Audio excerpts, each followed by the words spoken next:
ஒரு அழகான காட்டில் சின்ன அணில் ஒன்று வாழ்ந்து வந்தது. அதன் பெயர் சுட்டி. சுட்டி மிகவும் சுறுசுறுப்பானது. ஆனால் அது கொஞ்சம் சுயநலமாகவும் இருந்தது. கிடைக்கும் எல்லா உணவையும் தனக்காகவே வைத்துக்கொள்ளும். ஒரு நாள் சுட்டி காட்டில் சுற்றி கொண்டிருந்த போது வயதான ஒரு கிளி அதற்கு ஒரு ஒளிரும் விதையை கொடுத்தது.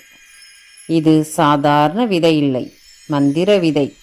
நல்ல மனதுடன் வளர்த்தால் இது பெரிய மரமாக வளரும் என்று கிளி சொன்னது. சுட்டி மிகவும் மகிழ்ந்தது. அப்போ இந்த மரத்தில் வரும் எல்லா பழங்களும் எனக்கே என்று நினைத்தது. அது விதையை ஒரு இடத்தில் நட்டு வைத்து தினமும் தண்ணீர் ஊற்றியது.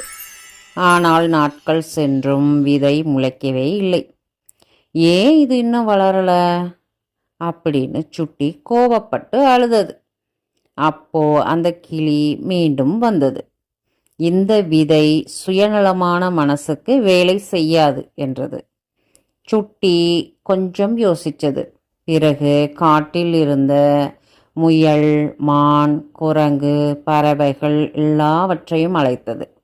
இந்த மரம் வளர்ந்தால் எல்லோரும் நல்ல பழங்கள் சாப்பிடலாம் என்று சொன்னது. அனைவரும் சேர்ந்து விதைக்கு தண்ணீர் ஊற்றினர். அடுத்த நாள் காலை அந்த விதை சிறிய செடியாக முளைத்திருந்தது.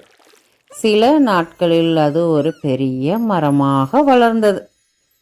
மரம் முழுக்க இனிப்பான பழங்கள் காய்த்திருந்தது. எல்லா விலங்குகளும் மகிழ்ச்சியாக பழங்களை பகிர்ந்து சாப்பிட்டனர்.